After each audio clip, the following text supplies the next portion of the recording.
Hail, hail, the Celts are here, and what the hell do we care now? Martin O'Neill, Shaun Maloney, Fotheringham, the team is in place, and we welcomed Falkirk to paradise in a game that was certainly must win. It was all eyes on Celtic Park, and I think everyone was in unison. It did feel like the tension, the thunderstorm in the air had broken, and it was all about the football, and it was all about getting back onto the pitch. And this was a great game to watch in so many different ways. I grew up on Martin O'Neill football for me, and this was just everything I wanted it to be and much, much more. And thankfully, I think everyone else has kind of woken up to the fact that we're talking about Martin O'Neill here. We're not talking about a wee senile old man that doesn't know his way around the training ground or anything like that. And it was far from it. Yes, there was a lot of the basics, the foundations of football, even Martin O'Neill football, you might even say. And it is a real throwback performance in so many ways. Like I've mentioned, you could have put any kit or any filter on that game and it would have looked and felt like Celtic. It was so good and so refreshing to see. But in a very quick turnaround time, there was actually some really high level play going on with Celtic in this one. So we've got a lot to break down and go through in the video today, as well as starting to dominate the middle of the pitch. Who would have thought that's a good idea? And stringing more effective passes together while actually making less passes overall, or less touches. And he said it in the post-match, but you can even hear it in that little Martin O'Neill voice. Just show me what you can do. There was just so much of that in the game today. I'm looking forward to going through it. We'll have player ratings, breakdowns, takeaways, all that good stuff. For any of you guys that are new around here, please do at any point in the video, if you laugh, you learn, you like something, or anything like that at all, please do like and subscribe for more content like this. Get into the comment section and let me know your thoughts and feelings on the match, your takeaways. Are you kind of more in the Martin O'Neill interim camp is pretty sweet, or are you still in that kind of no man's zone? Who stood up in the game for you? And coming into the weekend, who do you think could be the main runners and riders, the main guys that influence the result for us come the weekend? But yeah, let's just get stuck straight into this one, because I'm just more excited than anything to talk about how we played and how we actually went about winning this game. Because so often on this channel, when we're breaking down matches and we're looking at how the team actually shaped up, what went well for us, what really didn't click, one of the biggest bugbears has been just how we vacate the middle of the pitch, where we want to get everything wide and we really want everything to be precise. We want everything to be accurate. We want everything symmetrical. We want everyone spread across the pitch. And this was just a real breath of fresh air. Now, on the face of it, it did look like we stayed the same. We went 4-3-3, and I think, kickoff or when the lineups came out, there was a little bit of, don't know about that. Like, Kerry's up front, Osmond was on the bench, no Rio Hatate, and James Forrest comes into the mix. Daiza Maeda making the bench, I suppose, was somewhat headline news. But this was an unrecognisable team. It really was in so many ways. For example, James Forrest, although our wide player in this one, and I'm not saying he wasn't wide, don't get me wrong, was not on the touchline, was not line dancing this entire game. James Forrest was actually a lot more narrow in this game, hugging really around the width of the box, and we've seen some nice opportunities where in the game he actually came right back into possession, and along with Callum McGregor, had some cut and some thrust together, if you remember that sequence in the game. We had Ralston kind of following the same, and because they only had one striker up here, the fullbacks were the ones that provided us width. So as we went higher up the pitch and the Forest went more narrow, we had Ralston kind of covering these kind of wide spots out here, which isn't anything terribly dissimilar. Tunetke was still kind of hanging out wide for us, with Sriracha being everything you want in a left back, but Engels, McGregor, Negren were all very close together in this one, and it was absolutely fantastic to see us getting our foot on the ball, playing into feet, and having other players close by, where at any point when we were on the ball, it was very easy to keep possession. That's something that we're very good at and something that's very important, but we were very quick to move the ball forward. We were very quickly to turn defence into attack, and if we caught the ball off of a Falkirk player in particular, within 3 passes, trying to get a shot away and ultimately trying to score, and it worked an absolute treat. Negren is a player that's kind of divided a lot of people so far this season, but I think in this attacking midfield shift, you really seen the best of him in this one, because he is marathon man. He really doesn't stop running. He's not quite got that same intensity in his running as like a Dyson or formerly a Kyogo or maybe even a Pete Hatate, anything like that. But he covers the ground and he knows the positions to be in to get chances away or even for flick-ons. We've seen stages of this game where it did even look like he was up front, and it was a bit 4-2-4-ish or a wee bit 4-4-2, but he was really supporting Kenny, and obviously we see that for one of the goals. But in any passage of play where we are like back on the halfway line where Falkirk have the ball, he's not too far away from McGregor and Engels, and yeah, you could freeze frame it a few times and it might look a little bit similar to passages of play we've had earlier in the season, but it was a much more different dynamic. And I said that coming into this game in terms of the Fotheringham appointment and the influence he could have in the team potentially, is our team is quite Bundesliga in terms of how it looks, feels, some of the qualities and strengths that we do have. And this was like really fast turnover stuff, get into the opposition box quite quickly. And it's maybe like the peak example of like, we've probably all seen that clip again over the last day or so of Martin O'Neill talking about like he doesn't believe in XG and all the rest of it. And the way we played, in essence, and we'll look at it in some of the highlights and some of the clips in a second, is you could call it gegenpressing, right? You could get very football hipster about it and talk about it in that sense. Or you could really talk about it through the Martin O'Neill voice of, you know, just keeping it simple. Win the ball, give it to the good players, try and make some shots. You know, so it's a real great example, I think, of really everything around football discussion in terms of your point of view on it and really how, what kind of extent you want to run it into. And the ground was a big component of this. And the reason I kind of bring that into the conversation is there was large periods of the game where, yeah, it did kind of look like 4-4-2 and that sort of stuff, but lots of periods of this game, we basically had a 5-5 where we had the permission for 5 guys to be joining the attack and 5 guys, like, they weren't going to defend necessarily, but if we lose the ball, you know, that's part of your gig, you're on that. Yes, provide width when we're attacking, provide support, etc. But if we turn the ball over, you 5 are the ones that are going to be tasked with winning the ball back. Ralston and Sriracha were incredible at this, and we've seen good spells from it with McGregor. But because of the 5-5 type of split, this wasn't always McGregor, and actually there's not that much of it in the highlight footage that we have access to, sadly, but it was actually probably a 50-50 split between Engels and McGregor for who became that man that joined in the 5, and there's a great quote from Martin O'Neill in the post-match. At my age, I'm learning about players. I'm learning about how some of our players are really good. You know what? You know, sometimes, you know, when you watch the team from the side, as I've come up occasionally during the last couple of years to watch players and I think, yeah, he's good. Then you realise, hey, they're really good. Like, you know, the captain on the side, he's actually a brilliant player. McGregor has been anointed by the Saint Martin O'Neill as a brilliant player, and you know that's the thing about that interview is that is right after the game with Celtic TV, just like thoughts on the game. And he's not been in the building too long. He even joked that he only met Sriracha that day, you know. So McGregor is clearly, I think, going to break into a new little level here. If he does have the permission to get his strengths back into the game and get his strengths back into the team. This is, again, another thing we've been massively crying out for. And we've seen this in spells in the game. There was some lovely turnovers as well, like we mentioned, like maybe McGregor get kind of wiped out and he's on the ground kind of asking for something, and Forrest really bursts through the pitch and makes a counter-attack happen. And I thought Forrest was used very, very well in this game, because Forrest, I think, had like 2 really like high, maybe 3 high-intensity runs in this game. But he didn't stop moving. He's a fantastic athlete. He keeps himself in great condition. We all know that about him. And he didn't stop moving. He was always present with the game. Because he was just that little bit more narrow, especially if the ball's on the left, he's not too far away then from really tucking in and supporting the striker, which is, again, something that's not really new. We ask for wingers to do this, but when they're starting from here and then nipping in, they've got, you know, it's a different starting position, a different dynamic, whereas, and again, for turnovers, etc. So I just felt Forrest, like, really rolled back the years, and it's not in terms of like he really gave us something new. He's not started in a while, so he should be in like peak condition.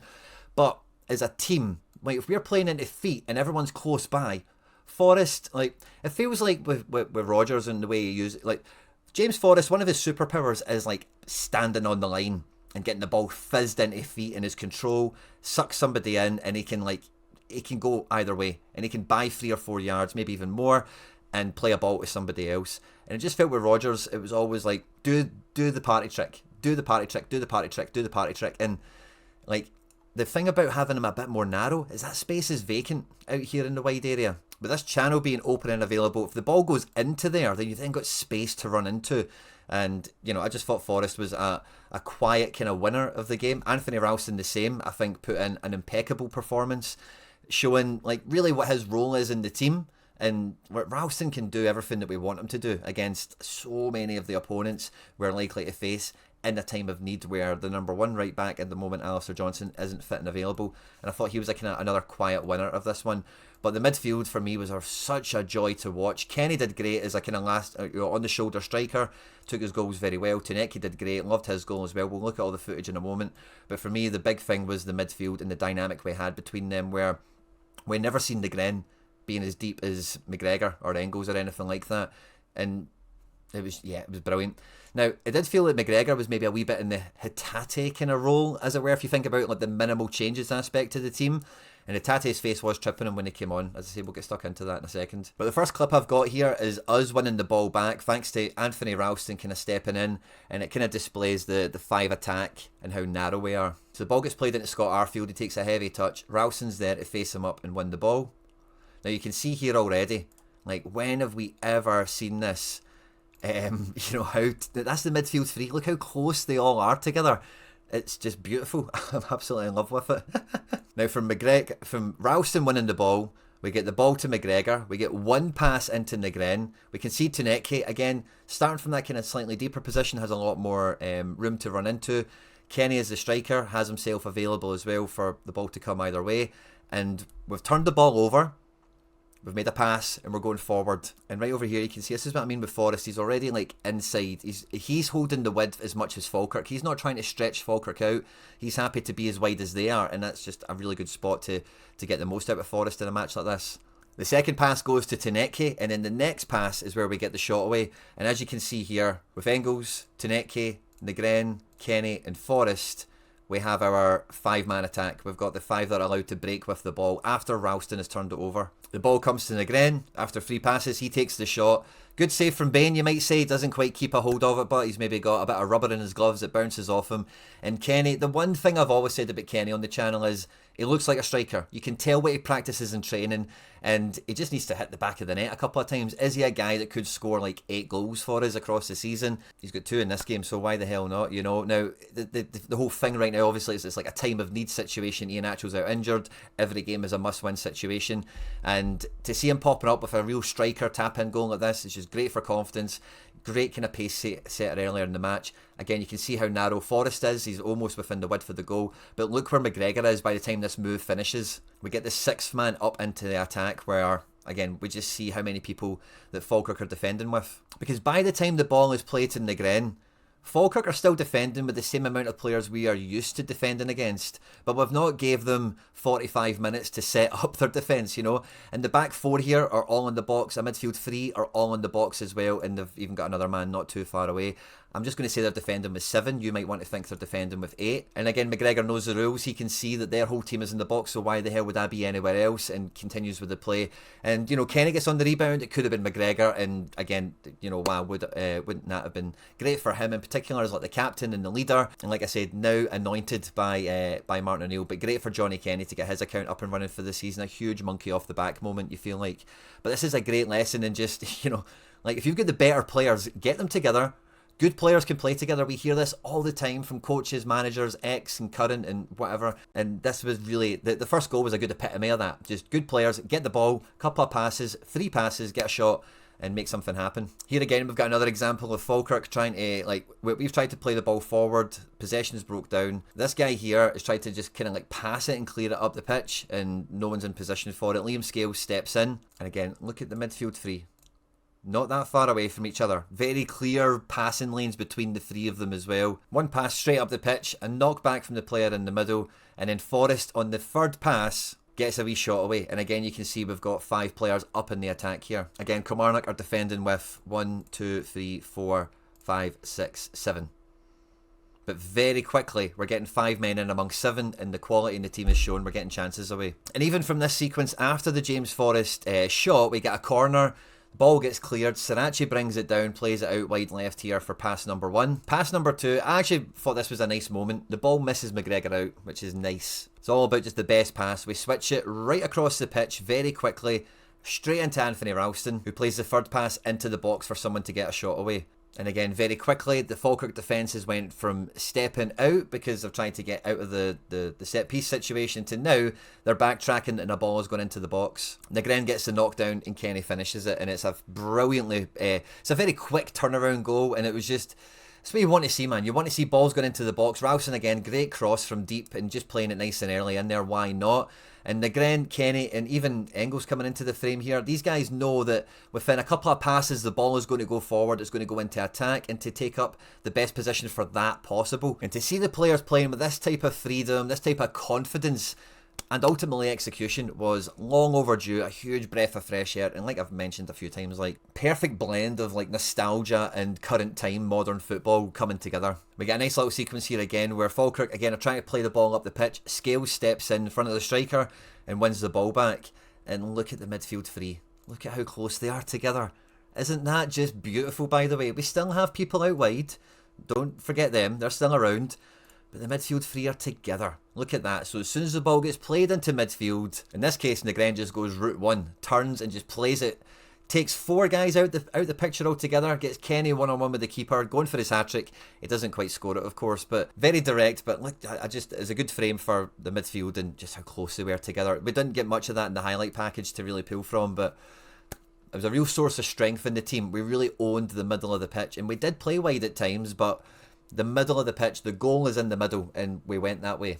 Now look at this one. Deja vu again, where the ball's coming out from the back, and Scales flips it past the forwards, past whoever's pressing them, into midfield. And because of just the way the team is built now, there's space to move into there. And this is James Forrest that comes into this area here. Like I say, he was our wide player, obviously, but there was just a little bit of that. We're playing into feet and we're sticking together. The middle of the pitch is where we want to dominate. And Forrest just a wee flick around the corner, puts Negren on the front foot. And here we have our five-man attack again. One of them is just out of frame over here. And Ralston with a great ball here, providing the width for the attacking five, moving up as a fullback as you would want. Takes a touch or two and sends a great ball into the box. Oh, we don't get on the end of it directly, of course, but again, great little passage of play. Good example of just the team mucking in together. Forrest has came really deep and narrow to just get that touch on the ball, that little flick on. Ralston's read the game, kept the width, supported the attack. We've got a cross off it. Then at the 60-minute mark, we lose James Forrest, and I actually thought this was a bit of a talking point in the game because Balikwisha comes on to play right wing, where we've been told he's not a right winger, he can't do it. He did it once, Brendan. You know, and this is part of the thing with this game, right? Is when you see how like dogmatic everything was before, and we tried to highlight that on the channel for what it was as it happened in real time. But this is like an overnight change and switch in terms of how attacking the players can be, and even just the fact that, let's be real, guys can play right wing. Negren played right wing, and if you just lean into it, and Balikwisha, this is probably one of his most inactive cameo appearances that he's had so far. I didn't really think, you know, he won the ball back and stuff like that. You can see he's very tenacious. He's a good football player. The break of the ball never really came to him for the last half an hour when he came on. But I just thought that was a really interesting element. And with some of the other players in terms of how they were playing in this game, and really so often we've not got enough of it in the highlights. McGregor was the extra man that was going on here and helping the attack flourish. And I was really optimistic that Balikwisha could have really provided something else in this game. Sadly, maybe it just didn't. Yeah, I say the break of the ball just never really found him. We then make a double change of Ben Negren coming off after his performances, his goals and everything else. And we get Luke McKibben. And then we lose Johnny Kenny and we gain Dyson Maeda. And again, at this point, I'm thinking, what's going to happen? Is maybe Dyson going to play right? Balikwisha could go through the middle. Is there going to be some sort of change or mix-up? But no, it's pretty much the same thing. Luke McKibben, as we know, is a very attacking midfielder. And as we see for the goal, he also plays a great ball up the line, which is the sort of range of passing from deep, even in transition, we've not really seen so far this season. But it didn't really feel that we got, we didn't get weaker as subs came on. In games gone by this year, as the subs have started to roll on in the game and the clock is wound on, you felt our powers kind of diminish in games. Didn't really feel that way from where I was at home watching this. Wasn't at the stadium or anything, but it didn't feel like we were wilting. As the clock went on, if anything, it felt like we were maintaining a good tempo. And yeah, maybe we lost a little bit of harmony, a little bit of synergy between some of the connections in the team. But Sebastian Teneki's goal, in so many ways, again, was a breath of fresh air, something we've not seen in so long. Falkirk are trying to play the ball in. Scales drops a header down to Sriracha, and again, you can count the passes. Sriracha into McKibben, so that's one. There's two. And then McKibben's pass is number 3. Teneke has got the whole pitch to run in. Again, this type of ball hasn't been working for us this year. Rio Hatate, Arnie Engels hasn't really started enough games to really put him in the same category, but certainly Hatate, his distribution from these positions has been off it, like totally off it. And McKibben has this in his locker, doesn't often get enough minutes or enough minutes essentially to really impact games to the same extent. And I think we've all felt that on merit, Hatate really should be out the team. And it felt like everyone else was very much like ready to grasp the game by the scruff of the neck. And McKibben playing this ball so quickly after coming on the third pass. Look from how deep this is up the pitch. Dyson's dropped in short to buy a bit of space for Taneke as well, which is lovely. Good striker movement in that regard. But how often this season have we seen a frame like this? Like, I think the last time we seen this was home and away Kairat with Dyson Maeda. We have not had many other chances this season where we have got our speedster, we've got our quick forwards running in a full half of grass against panicking defence after the other team has had a corner or an attacking free kick, anything like this. And Taneke, and again, this is a classic Celtic goal. Playing an attacking flair player up the pitch. He does the guy with the dribble, one-on-one with the keeper, and Seb the Reb takes no prisoners. Absolutely love to see that. Sends it in, puts the icing on top of the cake. A long overdue goal for the wee man. He's really been huffing and puffing, and I feel like this was the first game he had a team to play with, and he wasn't just cast out in the wide area and been told, figure it out. Go and get us into the box, wee man. And after Taneke's goal, Callum Osmond comes onto the pitch, which I was quite surprised by. I wasn't sure he was actually going to get onto the pitch in this one. And Arne Engels, as the game has went on, has definitely been part of that attacking five less and less, to the extent where McGregor gets substituted off in the 77th minute for Rio Hatate. Now, this is very good in a lot of ways. McGregor doesn't need to be a 90-minute player every game. There's plenty of minutes to go around, and there's plenty of players that need some minutes. Hitate's face was tripping him when he came on, and I don't really think he did anything with his time on the pitch. When Osmond came on, we eventually got him as forward with Dyson out on the right. Balikwisha did get some time out on the left. Osmond had a wee moment where he was out on the left and kind of came in for a shot, which I think he's just trying to, you heard Martin O'Neill in the post-match saying that some of the younger kids, I think he was really talking about Osmond, it was about trying them out in a game scenario and seeing how they would get on. And I thought Osmond, as much as Kenny, he didn't look beyond the level. Again, Falkirk are performing well in the table, but they're not one of the main contenders in the league where we are thinking, are they good enough? It's good to see that, who knows about Osmond? Shin is a really big conversation point at this stage, but it's certainly good to see that Johnny Kenny can be that guy that can get 8 goals this season, can score a couple against Falkirk, can score a couple against whoever in the next couple of games until Iheanacho's back, maybe some more recruits happen. And Johnny Kenny's got a nice spot in the squad where, domestically, if he can be a guy that can finish chances and we're creating chances, then, we need first choice players, don't get me wrong, but similar to Ralston's contribution we've seen in this game, there's probably a few other players you could add into this conversation. Luke McKibben, James Forrest, but that, and I don't even want to say second string, but the team as a squad, and the floor of our squad, because of these players, is very high. It's about the ceiling of the squad that we want to push up. That's something that I think we need to differentiate between what players give us, what we expect from them, and really what's good enough and all that caper.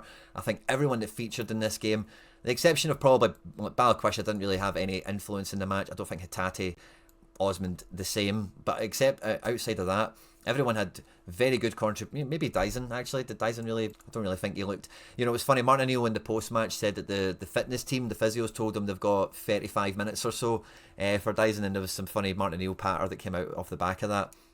But I don't think he's going to be ready for the game at the weekend to start. And if you are starting him, it's maximum 60 minutes is probably going to be somewhere around the instructions of the fitness team, maybe 70 or 80 at a push, because it's Dyson, the bionicle man, as it were. I think there's a good chance we see the same team maybe start, because again, if it's not broke, don't fix it. A little bit of that old school kind of thinking coming into things a little bit. And for 4-0, again, I don't think we've seen a sight like this on the channel all season long, where guys were absolutely smashing it. Now, the one thing I love about this scoring matrix and how it evaluates player performance is it really does encapsulate so many different statistics, but the way it weighs them up is you will see very, very clearly who is contributing positively to the overall makeup of the team, who's winning their 50-50s, who's making attacks, who's been successful with their passes, all that kind of stuff. The top rated player, the man of the match, I think he was by the end, or maybe Johnny Kenny get man of the match actually, but Benjamin De Gren comes out with this with a 99 out of 100 score. He had 2 decisive actions, which guarantees him a kind of floor of 70 on the rating scale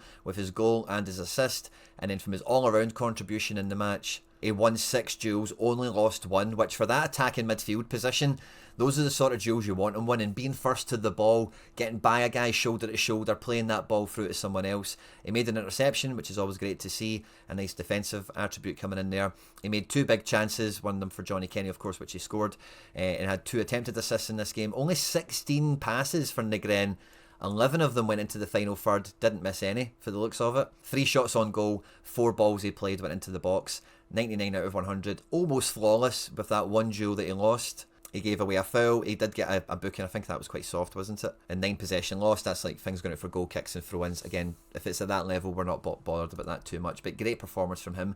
The second highest performer on the day was everyone's kind of cult hero of the match, and everyone's saying, Tierney or not, has to play at the weekend, was Marcello Sirace. He came out with this with an 89 out of 100 point rating, and he didn't have any decisive actions in this game. No goal, no assist, nothing like that. So his base score is just 35. He gave away 2 fouls, which is okay. Like defenders, that's kind of a part of it, isn't it? Made an effective clearance. He won 4 tackles, blocked a cross, had 12 possessions won, and there was a lovely sequence. I'm not quite sure we caught it in the highlights, but Falkirk tried to clear it from a corner, and Sirace just pulls it out the sky and plays it forward to maybe McGregor or something like that. He won 10 duels, having only lost 4, so that's positive 6 duels for a fullback, considering they're involved in a lot of attacks as well as defensive actions. That's a great ratio, we're really happy with that. And the possession lost again for attacking fullbacks, anything under 20 we're not worried about. 2 attempted assists, 42 accurate passes in the game, 9 of them in the final third, 10 missed passes.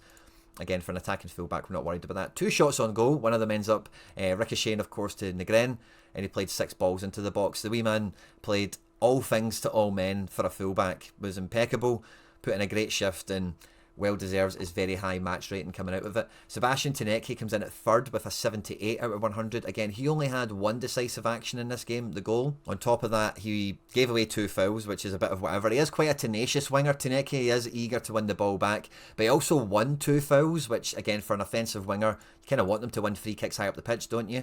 Again, possession lost, we're not really worried about that at that level. He lost 9 duels, having won 7. It's not great, the volume is high, and when he's actually won 7, like, I don't think the ratio, you can really be too worried about it. 5 attempted assists, so that means he's played 5 balls and someone's taken a shot from it. Very high levels that we've not seen earlier this season. 29 passes, 18 of them in the final third. 1 shot on target for himself, 1 dribble completed where he sends, as my son likes to say, the defender right before he gets the shot off. Kasper Schmeichel brings in a 75 out of 100 performance. He gets his clean sheet, which for a goalkeeper is as valuable as a goal or an assist or whatever in terms of decisive actions. He gave away he lost possession 5 times, long kicks and stuff like that. Again, it's not an issue. He had 34 accurate passes, 11 accurate long balls as well. Schmeichel has range, we've seen this before. 4 saves, 2 of them within the box, and Martin O'Neill credits him in the post-match as being very valuable. Austin Trusty, but the most effective of all the defenders, probably you would say, with a 70 out of 100. Again, no decisive action like a goal or anything like that. 4 clearances, 1 a tackle, made 2 blocks, won 7 duels, lost 6. But like I say, when the volume's that high, winning 7 is noteworthy. He made an interception, pass count 74, 15 of them into the final third, which is just telling you how high up the pitch we are and how he is moving it forward and not kind of horizontally. 6 long balls into the opposition. Great performance from Trusty. Very solid and reliable all the way throughout. And sadly, because of the kind of nature of like gegenpressing or like the sort of the way we played, McGregor and Engels don't really come out of this game with mad statistics for success, because there's just not a lot there to kind of go on, much less in terms of volume and ultimately success, where Arnie Engels comes out of this with only winning 1 duel and lost 4. Very low pass count. Not much of what he did got into the final third, but I think we all know that he was very effective in this game in all facets. And that's to say, stats and eye test, you're looking for that kind of happy medium, aren't you? We know McGregor was very effective in this game, but again, the statistics don't really reflect it. It's probably a bit kinder on the likes of Forrest and Ralston, how they just didn't make any errors in this game, and everything they got involved in, more often than not, they were successful in. Ralston made 2 clearances in this game. Lost possession 17 times, which again for fullbacks not really much of an issue, but won 4 duels, only lost 2, so that net gain is quite powerful. And in terms of the passes, much more volume and a much higher success rate, and actually gets some final third contributions. Ralston was sending balls in, 8 of them got into the penalty area for Anthony Ralston in particular, compared to Sirace. I wonder who did the most in that case, 6. So Ralston actually played more balls into the box than Srirachi. Interesting. For Forrest, he was fouled twice, which, Forrest is very good at winning a free kick, isn't he? He's won 4 duels, having only lost 2. Again, a good success rate kind of goes in his favour here. The pass count isn't really that heavy, is it? But he's only missed 1 pass, so he's just been much more effective with everything he's had on the ball. He's had a shot on target, which we spoke about, led to the corner, which led to the break of play, which led to the first goal. 2 balls into the box, 1, 2 dribbles. Again, Forrest wasn't asked to burn away from people up the line this whole match. He was used very, very smartly. We don't really need to talk about the opposition. Keelan Adams again is a bit of a cult hero. Former Glasgow Uni, Cumbernauld Colts player, now playing in the Premier League. Was the first player to score against Celtic this season, and was the most effective Falkirk player again against Celtic. He's somebody I'm just familiar with and all the rest of it. So huge shout out to Keelan Adams again, having another good shift against Celtic in his own little way. Luke McKibben came off the bench to have a 73 out of 100 performance with much less time on the pitch. The goal and assist obviously helps his rating, but he won a tackle, so good defensive contribution there for the limited minutes on the pitch. 6 passes, 5 of them in the final third. We also know about the other deep one, which was a big chance created and attempted assist. He got a shot away himself, won 2 dribbles, played 2 balls into the box. The rest of the bench didn't really do too much of note. I am interested to look at Hatate though, in terms of, he didn't really look like he bucked up his ideas, or he'd heard Martin O'Neill saying, "Show me what you can do, laddie," 1 attempted assist, so he passed to somebody else who got a shot away. He made 7 passes, 3 of them in the final third. Yeah, I guess it's just low volume, isn't it? And maybe his demeanour. Don't think he was too happy at, Hatate's been bulletproof in the Celtic squad for a few years now. I'm a big fan of him and everything, but it looks like his nose was a bit out of joint. Balikwisha again didn't misplace a pass. Lost 2 duels, won 2 duels. Did we get tackling or anything? Was fouled, or gave away a foul? Yeah, it's just kind of low volume, isn't it? Nothing really came their way. I think Srirachi is definitely one of the quiet heroes of the game. I'm very happy with how Negren operated in this one. Love that Tuneki got a goal. And I think for everyone involved, it's great that Johnny Kenny can score at this level, has some confidence. And imagine whatever his contribution is from the start or from the bench, if Kenny can score at the weekend, him as a usable player in the squad is the minimum thing I think we all want at this stage, and we'll just kind of take it from there. We can cross bridges as we get to them. Right now, we want Kenny playing, we want him scoring, we want Osmond, we want Shin, we want anyone. We just want somebody up front playing that the team can be in harmony with, create chances for, and can all be on the same page with. And really, like I said earlier, from everyone that contributed in this game, everyone played fantastically. But yeah, there's no time to waste. Right turnaround from here, we're looking at a derby match, a semi-final at Hampden. Martin O'Neill, Shaun Maloney, Fotheringham have got their work cut out for them. I suspect we'll probably see a lot of, if it's not broke, don't fix it. But with a bit more time on the training pitch, could we see a refinement? Could we see an increase in intensity or execution level or whatever? Come the weekend. Danny Rose Rangers will be an interesting team to preview. Stay tuned to the channel for all that content. On screen there now is some other stuff that we've made that YouTube thinks you might enjoy. If you haven't done so already, please do hit like and subscribe for more content like this. Get into the comment section and let me know your thoughts and feelings. Hail, hail, and moan the hoops.